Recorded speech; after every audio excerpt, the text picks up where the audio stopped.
Hello, Puget Sound community. This is Luke Poole from Career and Employment Services. Today, as part of our Ask a Logger series, we are joined by JD Graziano, a communication studies major from the class of 2005. JD earned a master's degree in healthcare emergency management from Boston University in Boston, Massachusetts.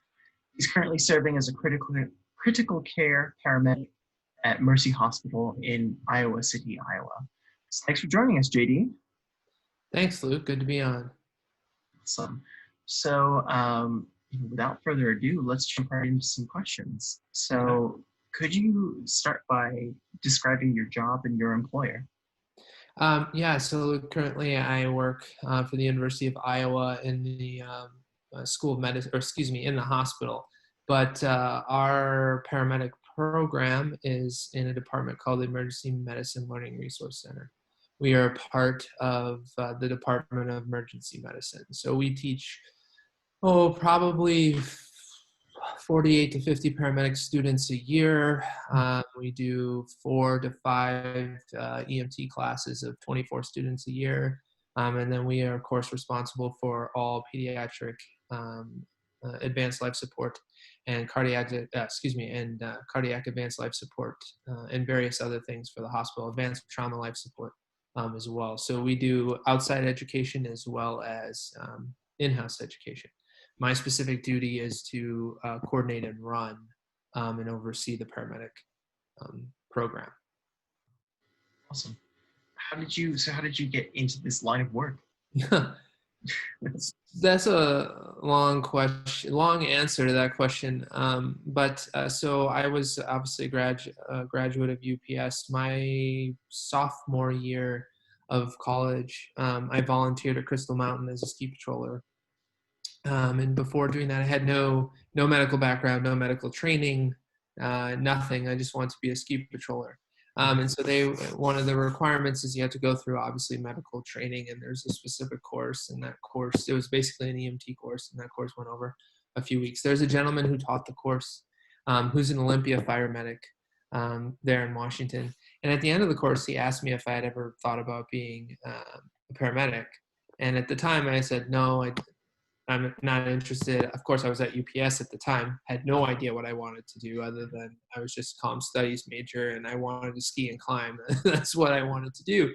And then obviously I finished school. And then a few years after that, I was a ski patroller and I was a mountain guide out there in Washington and some other places. And then my wife and I met actually at UPS. We were in the same dorm freshman year. And so we were kind of like, what are we going to do? Where are we going? We wanted to stop the seasonal work kind of a thing. And so I was like, oh, I think I'll go to paramedic school. So we were in Idaho actually by this time. We weren't living in Washington anymore. So I went to paramedic school there, and then it kind of took off from there. I now live in Iowa, obviously.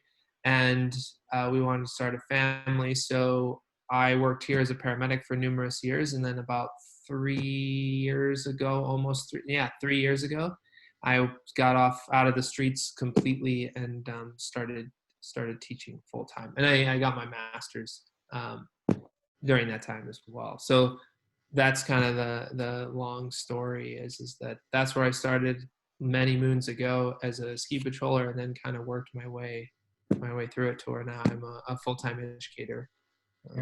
So in the end, it was an interest and a bit of shoulder tapping. I couldn't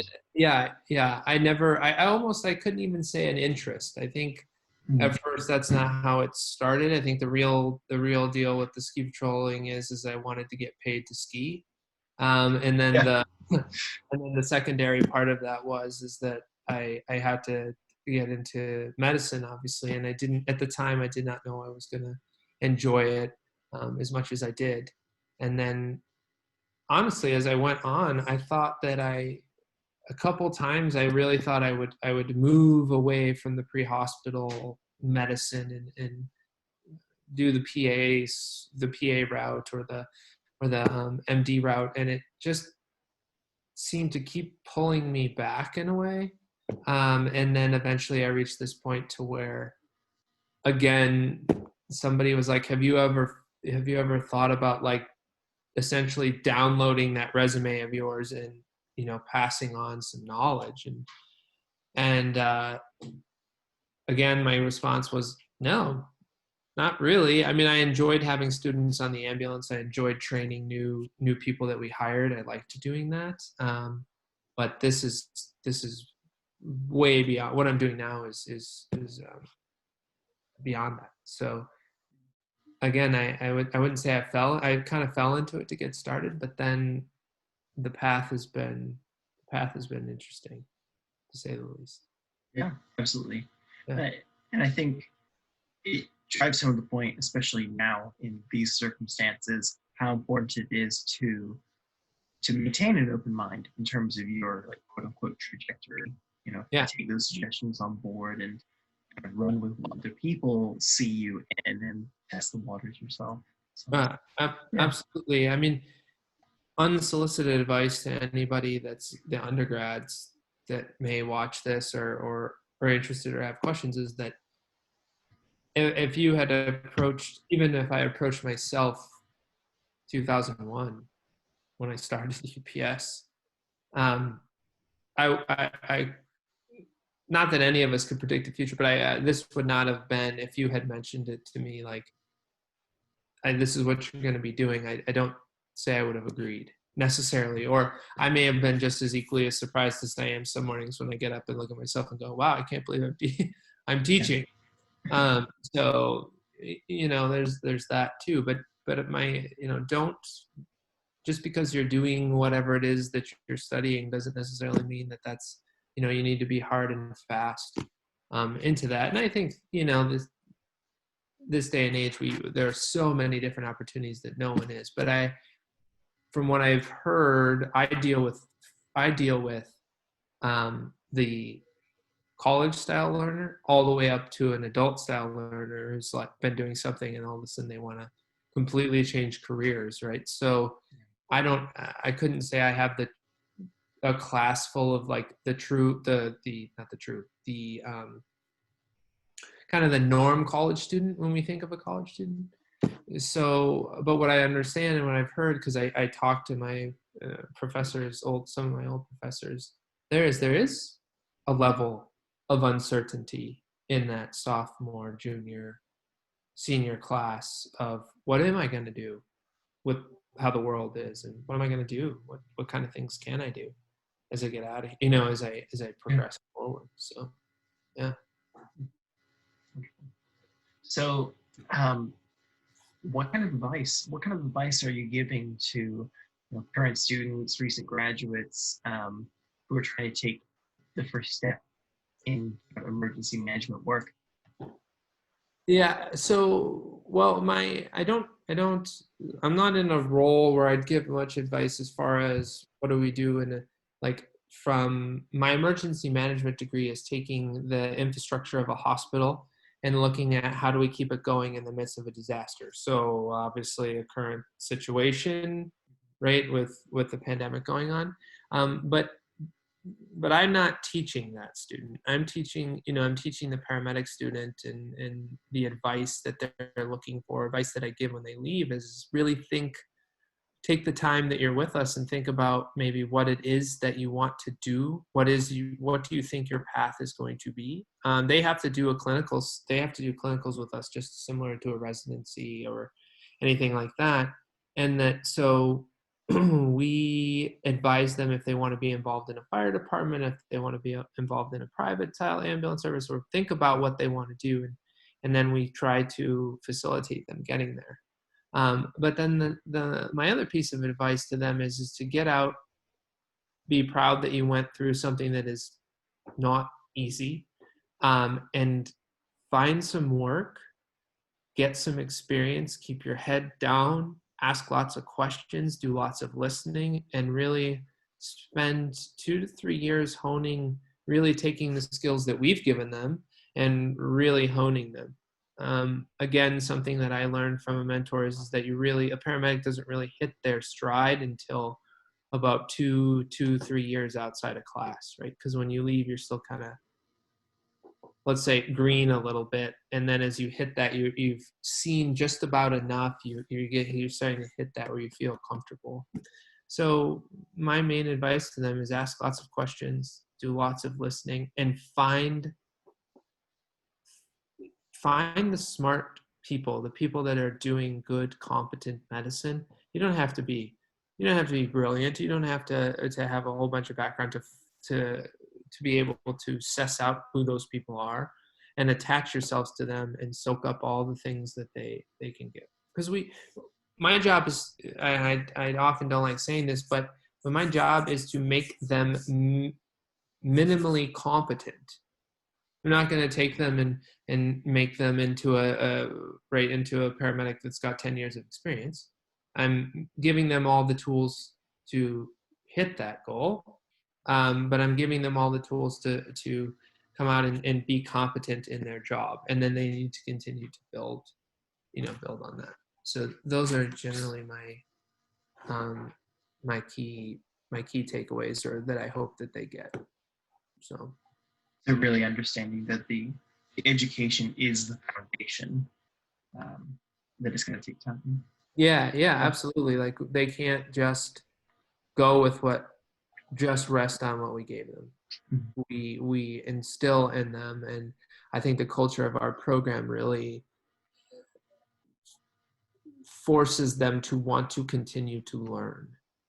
And we really want that, and that we want them to have that. Yeah, we give them all the other great skills that they want to know, but we really teach them that you need to not just go with 5 years down the line, I don't want to run into you and you're telling me that you're still doing something that I taught you. That can't be. Like, you probably shouldn't be doing that, right? Yeah. Because of how fast medicine changes, how differently we do things just from even 5 years ago, 10 years ago, right? That we're already doing things differently. That things that I did 10 years ago, I now go, why were we doing that? After teaching similar approaches, or similar how you approach those disease processes, but now we're doing things totally different because research and data and things that we've done have said, yeah, that's not a good way to do it anymore. So you can't say, in this, I learned that 5 years ago. There's got to be a better way, or we're doing it differently, or we're not doing it, whatever the case may be. But we really try to instill that into our students. So when we're talking about those soft skills that you need, it seems like adaptability is pretty high on the list. Yeah, absolutely. Critical thinking, those kinds of things. We put them through something that we do, I think, a little bit differently than a lot of programs is that we actually have a research component. So we spent some time working with them on, where do I go to find reliable research, right? As we all know, there's lots of stuff floating around on there, and some of it's, a lot of it is good, and then there, of course, is the bad stuff that's sprinkled in there. And no, we're not teaching them, we're not making them into PhDs. We're not teaching them to do research, right? To reach that kind of level.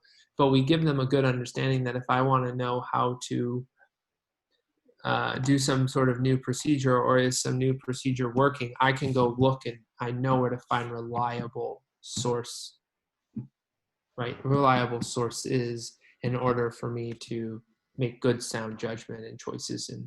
Or if they want to go to their medical directors or their services and they want to help make change in practice, they know how to go out and find the evidence that supports that, versus just walking in one day and going, I think we should be doing this. And someone just looks at them and goes, oh, okay, that's great. Right. I'm glad you think that, but we're moving on. Right. Like, that's just, so we don't want that. And we tell our students when they come in the door on the first day, and in the program as a medical director too. So we have a physician that works with us that's on oversight of the program as well, whom I work really closely with. And we both say to them on the first day, look, yes, the byproduct of this is that you're going to become a paramedic. Okay. But what we really are trying to do is teach you to be critical thinkers. we want you to be the field supervisors, and ultimately we want you to be the service directors. That's what we're expecting of you. That's what we're training you to do when we train you the soft skills. That is what we like to see. That's where we want our students to go. Now, not when they leave. Obviously, they don't have, but 10, 12 years down, 15 years into their careers, that we've given them the foundation to build on that. So kind of thinking more about the immediate here and now, how do you see the situation with COVID-19 affecting paramedicine in terms of hiring? Hiring or educating? Because both, I suppose. Yeah, so hiring, I mean, anybody in the medical field right now, my hat tips to them, and there is not a day that I don't wake up and go, I want to go back. I mean, my phone has already rung, and I've already been at, you come back, right? Because I would love to get back in that. There's other varying reasons why I can't just do that right now. But I think you are going to start to see, and this happens if you historically look at things similar to this. There's a thing that we kind of call, I'm not going to say that, I don't like saying or using the word hero complex, right? Because everybody that's in the health service, everybody that's on the front lines signed up to help people. That's what we wanted to do, right? We want to be there. And unfortunately, those that have, the healthcare workers that have suffered from COVID, I believe that the vast majority of them would still come back and say, I'd still do it over again, right? Because that's just how they feel. I think we're going to see an influx of people wanting to get into the pre-hospital setting. I do. Because and services are going to be crying out for more help, right? We need more, because unfortunately we're putting high pressure. And my fear though is that when we do roll to the end of this, is have we put too much pressure? Are some really good providers just going to walk away and say that was enough? I can't do it. I mean, I'm not a big social media guy, but I am on it enough to follow. That's a big news source for me, varying news sources, etc. But the gentleman that pushed me into being a paramedic, as I was talking about, like I said, he's an Olympia fire medic, and obviously, as you know, Luke, Washington has been one of the hotbeds of COVID. Even he has been pushed, and he's been a medic for as long as forever, and he's posted some stuff about it weighing on the department, weighing on him. I mean, so it's affecting the providers, definitely. So I think that you're going to see that, but I think you'll see people that want to help, they want to get involved, they want to get in the fight, if you will. So I do think we'll see an increase in that over time. Not immediately, but over time. Just like we saw after 9/11, just like we've seen over these, right? We have these events and people start to feel this sense of duty and they want to get involved, and it's great. And so they how do we do that? Some people will become nurses. Some people will become paramedics. Some people will become doctors. Some people will become nurse practitioners or physician assistants. Like, everybody's going to find what they want to do, and they're going to jump in. So I think you're going to see it across, or you're going to see it completely in the other way, and people are going to be like, I don't know if I can do that, right? Because it's every day. It's not this shock event. I don't want to keep using 9/11 as an example, but most of the people, that's a big one. I mean, I was a freshman at UPS when 9/11 happened. So, but there was a huge influx in EMS following that, right? But that was the event was one day. We were stretching this, and we're seeing the cause and effect in our faces all the time. Unfortunately, there's people are still affected by 9/11, but we don't see that, right? We don't see that every day. So I think that now the challenges going forward from the education side of the ball, though, is that, like, for instance, we have taken a class really quickly. We do an activity-based program. So our students do a lot of the work, the book reading and that kind of stuff at home. And then when they come to class every day, we have various things that they get involved in right away. So there's no lecture that's going on. Well, we have had to switch gears and go back to a lecture platform to which we use Zoom. And there's been some major challenges with that. And then the other thing that's been challenging is that we can't have more than 10, as you know, we can't have more than 10 people in a room, right? And we can't have people closer than 6 feet. So when you've got 2 or 3 students in a lab and they're trying to do work on a simulated patient, it's difficult, right? One person can go up and do something and then they got to back up and let the other, it's not at all what it's going to be like when they're doing the job. So those are some challenges. We've run into some challenges of services that our students do their clinical time with, services saying we have to hold on to the PPE, right? We can't be giving it to your students. We've done our best as a program to provide it, but of course the hospital's like, we need all the PPE we can get, right? So that's been another challenge. And so some of the services are just said, we're not taking any more students. Ooh, right? So then that slows up the system. So, right, there's some challenges on that side of the ball, for us too. So we're definitely putting our heads together. How do we do this? How can we still provide some education? I mean, some places are just like, we're done, and we're done until things change. But we are working hard to try to keep the our machine going. Mm-hmm. So, yeah. No, sorry, you've given me like a lot of pieces to think about at once, especially the point that you mentioned about current practitioners in the field reaching a point of this is too much, or people from the outside looking in saying like, wow, like how do I do that? Right. I'm seeing so many other people experiencing burnout, and it's very well publicized right now. Yeah. So how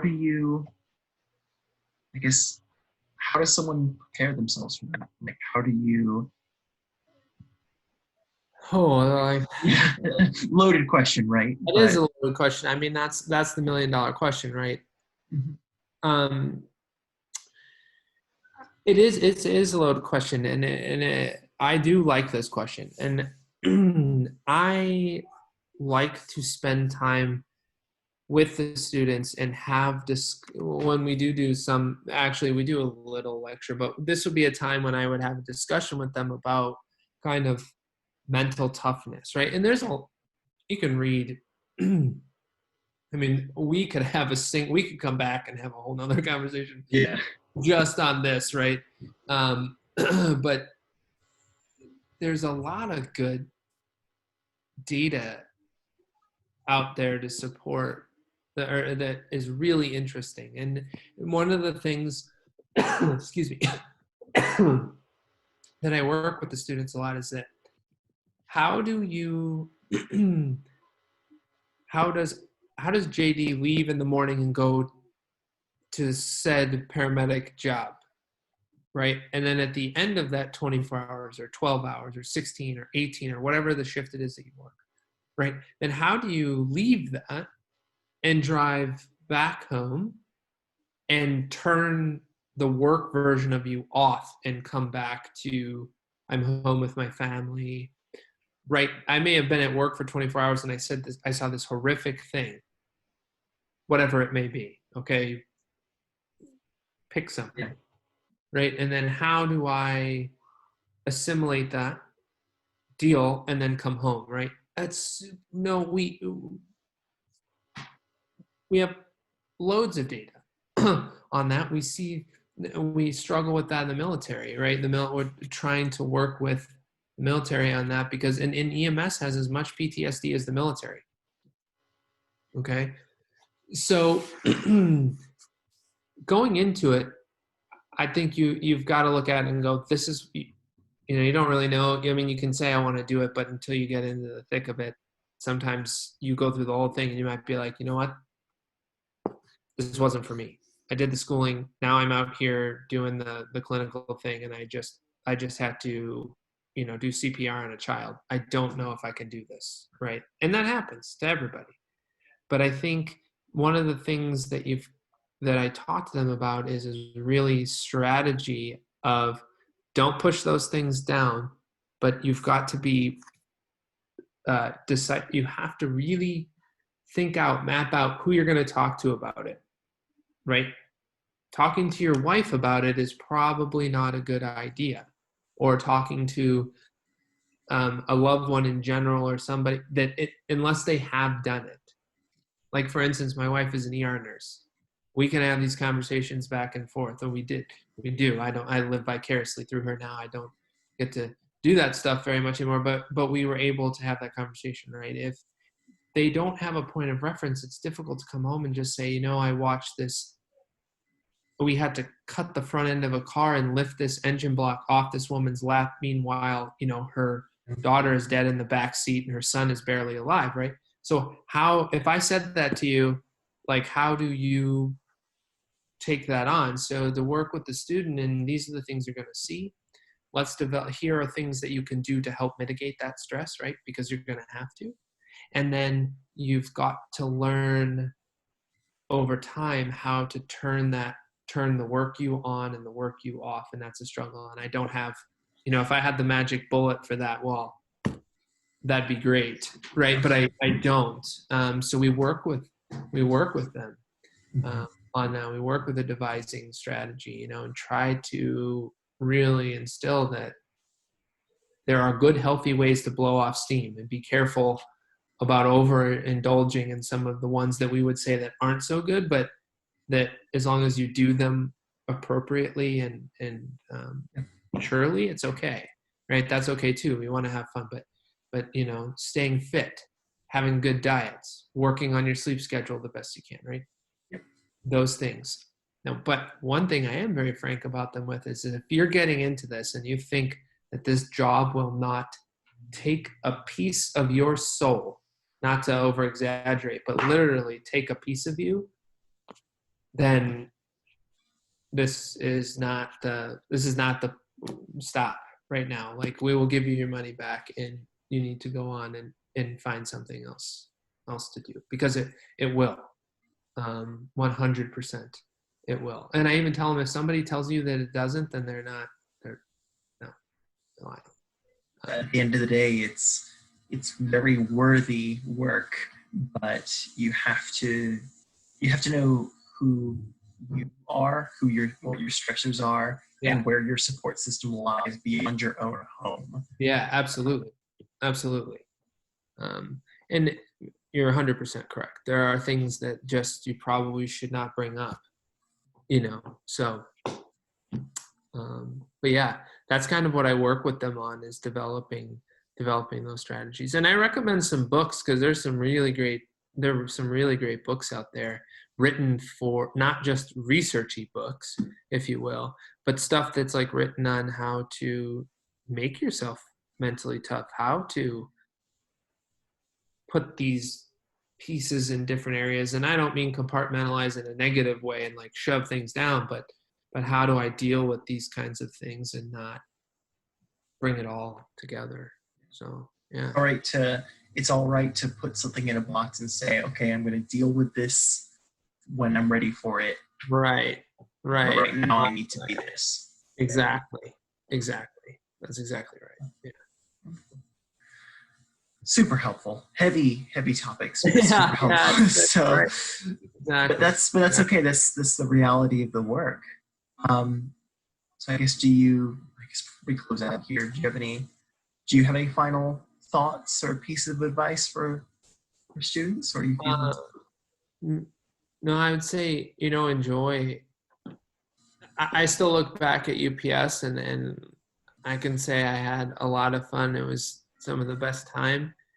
Um, but, one thing I can say looking back is try not to stress about what you're going to do when you get done. Pump the brakes. Yes, the 4 years flies by, but pump the brakes a bit. Look at your options. See what the college, what the university has to offer for you, and try to make some decisions. Because I will say from my own experiences that I jumped. I was very much like, just that, yep. And sometimes I go, why did I not think about that some more? Or why did I not research it right? And I love what I'm doing, and I'm the cliche that wakes up every day and could say that, right, if you do something you love, it's not a job. I love going to work every day, okay?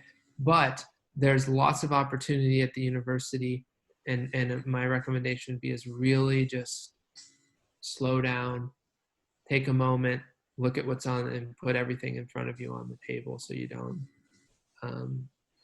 maybe miss that unexpected piece, right? Yeah. That would be my recommendation. Thank you. Yeah.